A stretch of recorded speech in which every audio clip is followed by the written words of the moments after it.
ఏలూరులోని జరుగుతున్నటువంటి పడమర వీధి శ్రీ గంగానమ్మ జాతర మహోత్సవ కార్యక్రమాలు అయితే కూడా అంగరంగ వైభవంగా జరుగుతున్నాయి. ఈరోజు జాతరలో ప్రధాన ఘట్టమైనటువంటి నల్లమారమ్మ అమ్మవారికి సంబంధించి కూడా ఊరేగింపు ఈరోజు పెద్ద ఎత్తున జరగనుంది. దీనికి సంబంధించి కూడా ఈరోజు మేడల్లో అమ్మవారిని ప్రవేశపెట్టడం జరిగింది. ఈ సందర్భంగా భక్తులు పెద్ద ఎత్తున నల్లమారమ్మ అమ్మవారిని దర్శించుకునేందుకు వేలాదిగా తరలి వస్తున్నారు. వేలాదిగా తరలి వస్తున్నటువంటి భక్తులతో ఈ ప్రాంగణం అంతా కూడా కిటకిటలాడుతుందని చెప్పుకోవచ్చు. అయితే ఈరోజు జాతరలో ప్రధానంగా ఉన్నటువంటి విశిష్టత, అలాగే నల్లమారమ్మ యొక్క ప్రాధాన్యత, ముఖ్యంగా గంగానమ్మ జాతరకు సంబంధించి కూడా ముఖ్య ఘట్టమైనటువంటి ఈ నల్లమారమ్మ ప్రవేశం ఊరేగింపు కార్యక్రమం సంబంధించి కూడా ఈరోజు దాని యొక్క విశిష్టత, జాతర యొక్క ప్రాధాన్యత గురించి మనతో గణాచార్యులు ఉన్నారు. ఒకసారి స్వామివారితో ఒకసారి మాట్లాడదాం. అమ్మవారి వేషాధారంతో మనకు దర్శనమిస్తున్నారు. ఒకసారి ఆయనతో మాట్లాడదాం. స్వామి, ఈరోజు యొక్క ప్రాధాన్యత, అమ్మవారి యొక్క విశిష్టత, నల్లమారమ్మ అమ్మవారి యొక్క ప్రాముఖ్యత ఏంటి? ఈ 90-100 రోజు 3 నెలలు చేసే జాతరలో అద్భుతమైనది ఈ అమ్మవారి యొక్క నల్లమారమ్మ అనే అమ్మవారు మహా విశిష్టమైనది. కావున ఇంతమంది భక్తులు వచ్చారంటే అమ్మవారి యొక్క నమ్మకాన్ని బట్టే. అదే నమ్మకం ఎలాగంటే, మన ఊరిని కాపాడే తల్లి గంగానమ్మ అయితే వారి 101 దేవతల్లో కూడా ఈ నల్లమారమ్మ అనే అమ్మవారు ఒకటి.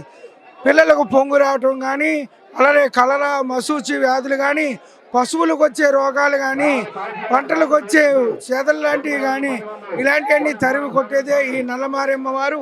ఈ నల్లమారమ్మలో పిల్లలు మారి, జల్లెలు మారి, పశువులు మారి, ఇలాగే ఈ మహమ్మారులన్నీ కూడా అమ్మవారికి ఎంతో విశిష్టమైనది. కాబట్టి మనం ఇది కూడా అమ్మవారికి ఉగ్ర రూపంతో దాల్చుంటుంది. వచ్చేటప్పుడు నేత్రపర్వంగా వచ్చి, వెళ్ళేటప్పుడు నేత్రాలకు గంతలు కట్టుకొని అమ్మవారిని సాగనంపడం జరుగుతుంది. ఈ సాగనంపే కార్యక్రమం కూడా ఎంతో రంగరంగ వైభవంగా, ఎంతో జన సందోహంతో, భక్తుల ఆనంద కోలాహలతో ఘనంగా అమ్మవారిని సాగనంపుతారు. అంటే ప్రాముఖ్యంగా ఈరోజు యొక్క ప్రాధాన్యత, అమ్మవారికి సంబంధించి మొక్కుబడి చెల్లించడం కానీ ఇవన్నీ కూడా ఏమేమి చెల్లిస్తారు, ఏమి ఉంటుంది?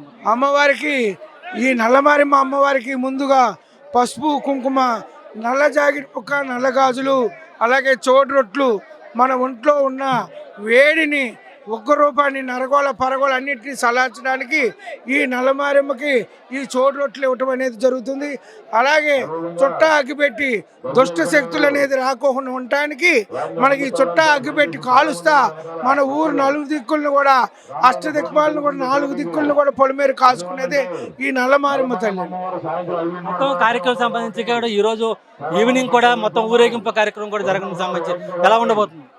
ఈరోజు 3 గంటలు కాదు, 3-4 కానించి కూడా అమ్మవారికి 400 మంది కళాకారులచే ఎంతో రంగరంగ వైభవంగా అమ్మవారిని సాగనంపడం జరుగుతుంది.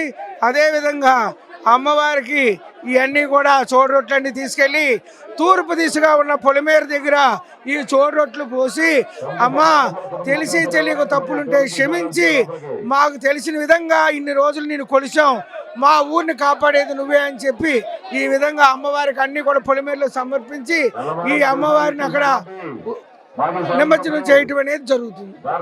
మొత్తానికి ఈరోజు ప్రాధాన్యత మొత్తం పడమర వీధి జాతరలో దాదాపు 3 నెలల పాటు కొనసాగుతున్నటువంటి ఈ జాతర సంబంధించి కూడా ఈరోజు ప్రధానంగా నల్లమారమ్మ అమ్మవారికి సంబంధించి అటు ఊరేగింపు కార్యక్రమం కానీ, అమ్మవారి దర్శనం సంబంధించి కానీ భక్తులు వేలాదిగా తరలి వచ్చి అమ్మవారిని దర్శించుకునే సందర్భం కూడా ప్రసాద్తో శ్రీనివాస్ ఎన్టీవీ, ఏలూరు నుంచి.